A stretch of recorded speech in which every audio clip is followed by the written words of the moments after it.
right. All right. What's up? What's up? What's up? Peace family, peace, love, and light.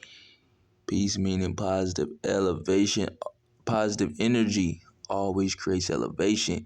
Today for y'all, I got a story. We're gonna talk about a little history today, y'all. The history of my girl, my friend, the goddess, Harriet Tubman. Can y'all hear me? Can y'all hear me? Can y'all hear me? Mic check, mic check, mic check, mic check. Okay, very good. All right.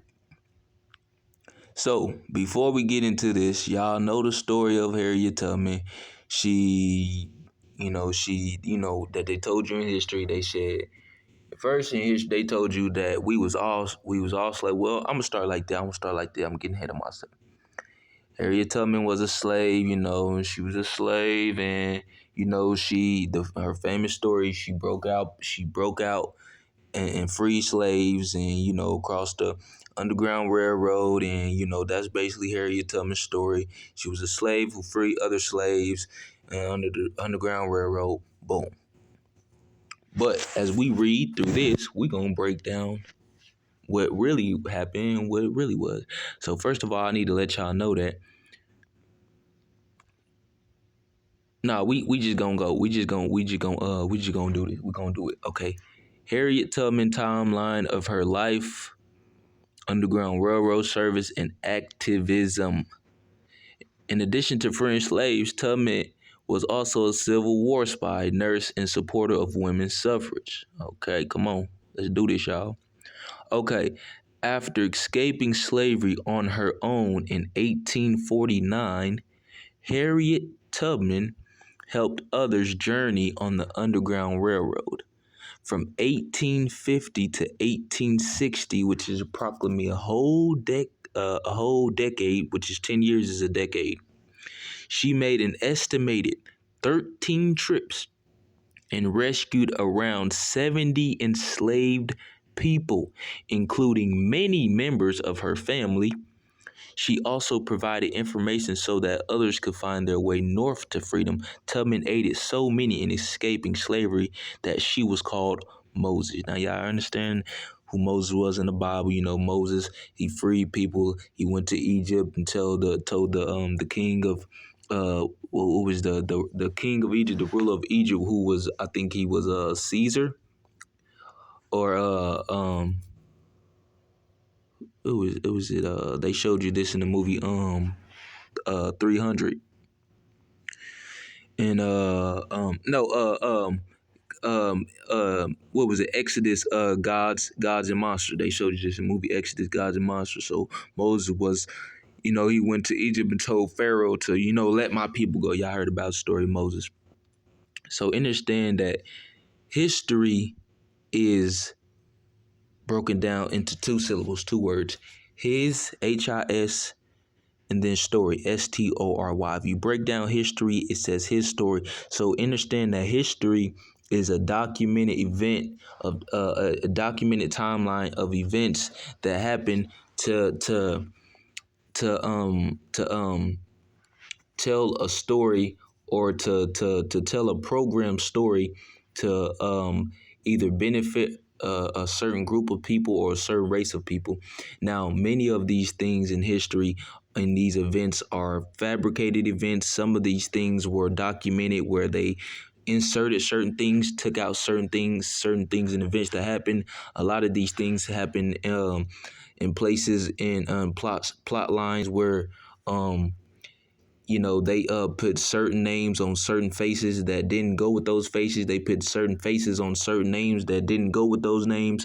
So a lot of these things are flip-flop, inside out, only to propagate a story and promote a certain agenda, to tell a story to basically enslave or tell a story to the minds of people in a way that they want to keep control of people. Because if if you have all the history books and you have all the stories and you have this generation that comes after you who didn't live in those times, and you here telling them you got books and you got stories and stuff about history and what happened, they can tell you anything. And then if you don't know where you've been, you don't know where you're going. So now they can tell you anything, and now that becomes your history. So understand is these these caucasoids, these beings, they invaded in the year of 1492. Their forefathers told them that there was a land prepared for them, of land of milk and honey. Now we all know a land of milk and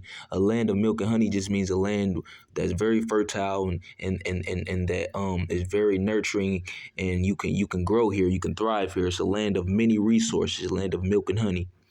Understand, when we got here, if they Caucasians, right, they Neanderthalic people, and they live in caves, we were already a race of people who were already well evolved. We created the pyramids. We built these structures. We built all these Olmec heads that you see over in Mexico. These structures, these buildings that you see, we built these things, these pyramids. We built these things. Now pyramids were built to harness and harvest energy, electrical energy. It was one of the ways that we also kept the frequency high on this planet. Now, at one point in time, we also had two suns, so which means it never got dark. So now, when it get dark on one side of the planet, and then the sun rotates to the other side of the planet, that side of the planet get light. That's why it be dark in Kansas, and then it be light in Nevada or something like that. So we, at one point in time, we had two suns in the sky, so it never got dark. Both sides of the planet had suns in light and warmth. It never got dark. But they knocked the sun out the sky. Now I don't want to get too much into that story, because that's a whole nother story of how they actually enslaved us when they first got here, and we were all these giant mystical creatures and beings and gods. When they seen us when they got here, they were like, oh, we can't do them. That's a whole nother story. But when they invaded, when they got here through the portals in the Caucasus Mountains, hence the name Caucasians, because this is where they originated from. But they came through portals from other worlds in the Caucasus Mountains with extraterrestrial beings that helped them, enslave us and invade and take over us. So when they got here, they saw giant beings. Black is night. Black is blacker than black. And they said, when we this is what they documented and scribed down when they got their when they came through the Caucasus Mountains, and they got here and they seen who we were, and then they went back through the Caucasus Mountains. What they reported back to the race of beings who helped them, they said, there are giant beings over there. I'm talking about giant than giant, larger than life, like literally larger than life. And they were black as night. They were blacker than black is black, okay?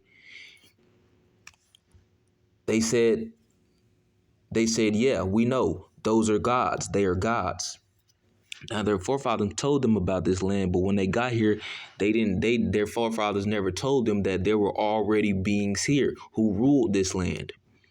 But when they got back over there, they reported back to them, and then they told them about it, and they were looking like, though, but like, why y'all ain't tell us though? Like, y'all sent us over there. Yeah, they ain't tell you because they was scared to come over here themselves. So they sent y'all because they don't really care about y'all either. But if y'all, they said, all right, like, but if you want to do this, y'all want that land, like, all right, go on over there, go and see what it's about, go and see, go and see what it's about. So they went back and came, but they were like, no, our forefathers promised us this land. We gonna get it by any means necessary. So this is what we gonna do. They concocted a plan and everything like this.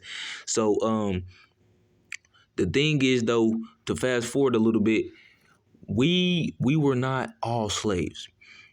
At one point in time, there was no such thing as guns. Now, the oldest gun they ever created, especially back in those times, the only gun advanced enough they could create was the powder guns and the muskets, which is what they showed you in slavery time.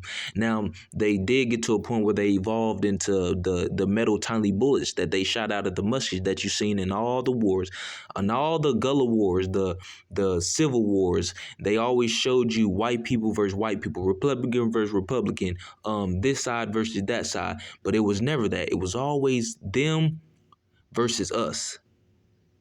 It was always them versus us. But in history, they they whitewashed everything. They got you to think this is how they got you to look away from them as the enemy. They got you to see that they was fighting themselves. They was never fighting themselves. And all the wars, all the civil wars, the Gullah wars, World War I, World War II, the Gullah wars, the even the Haitian Revolution, which they never speak about, which is where when our ancestors, we was really tapped into our spiritual essence still at one point in time, when we had magic and we was tapped into certain dark magic and things, and they never would speak about this, when they was coming to the island on boats and things, and before they would even get to the island, sharks was coming out the water eating them. Their hair was falling out, their teeth was falling out. We was doing certain magic where we manipulated and got into their mind, and they started fighting each other on the cruise ship. They started throwing each other off and everything. And at one they finally like what do they call it, retreat, because they like, okay, yeah, we can't. And this is where you got where you fast forward to history, I believe around the 1890s, where they started doing the Salem witch trials, which was when they was burning black people at the stake because we had magical spiritual abilities. And so we were the very first ones burned and staked on the cross, not some person called Jesus Christ, which is where they got the story from, Jesus Christ, which was from the original black people who they burned and staked at the Christ. I mean, burned and staked on the cross, but we are the Christ, though. Okay, so you got to understand that if we are already a race of people who are more evolved than them, at one point in time there was no such thing as guns or anything. So we already were and then they showed you in history that, these Indian people who were here, which they showed you like these like kind of like white Caucasian people with long silky hair. Those are not the real indigenous people. We are. Those people are mixed they are like a race of they're like a so the white people are like the original Neanderthal race, but those people that you see, they are also a part of that original bloodline of those Neanderthals, but they are like a evolved version, like a different version. Like you have different versions of breeds of dogs. You might have a pit bull who will make love with who will mate with like a German Shepherd, and you get like a whole new breed of dog. That's what it was. Those are what all the Russians are. Those so-called Indians are with the long straight hair. Yeah, that's fur. Any animal in nature got that same fur. A dog, a cat, a bear, any animal in nature you ever seen got that long silky fur shit, that soft silky fur shit. That's the same shit that's on a white person's head. Even Mexicans, Russians, Asians, Arabs, the only people, no animal in nature has this kinky stuff we have, this kinky, coily, woolly hair. This is divinity. This is a sign of our divinity, our crown, our divinity, our power. When you see their hair, you seeing the animal. These people are not actually humans. They are evolved form of Homo sapien, which means they evolved from a Neanderthalic beast state into a more humanoid state. This is why they get hairy everywhere in places that it's like, you got hair there. They asses be hairy. They ass be hairy. They got that silky hair because that's fur. They showing you their true nature. They can't hide their true nature. This is genetics. This is DNA. This is genetics. So when they got here, they made it seem like we had sticks and spears and all that. No, we had magical ability. This is when we were still connected to our spiritual state, and we were still connected to our true essence, because we had just descended down here to this planet. We were still in our God state. We were still in our primordial essence, even when we came down here, because this is one of the last planets that we created. So when they invaded here, they saw us, when they first came through those Caucasus Mountains, they saw gigantic beings. They saw us floating. They saw us like creating orbs and energy orbs from our hands. They saw us shooting laser out of our eye. They said this is where you get all the superhero movies from. They saw us doing a number of things, and they were like, so they went back and reported that. So they concocted the plan. When they came back over here, they said what we're gonna do is we're gonna play it quiet. We're gonna play it cool. You know what I'm saying? We gonna act like, we're gonna act like we not coming to invade or anything like that. They came like in a weak passive state, like, okay, we're helpless, and us being the loving in our natural essence, we loving beings. Even to this day, black people will do anything and everything to each other, but still to this day, we'll never bomb schools. We'll never kidnap a child. We'll never do heinous terrorist acts. We'll never do none of that shit these white people will still do in their barbaric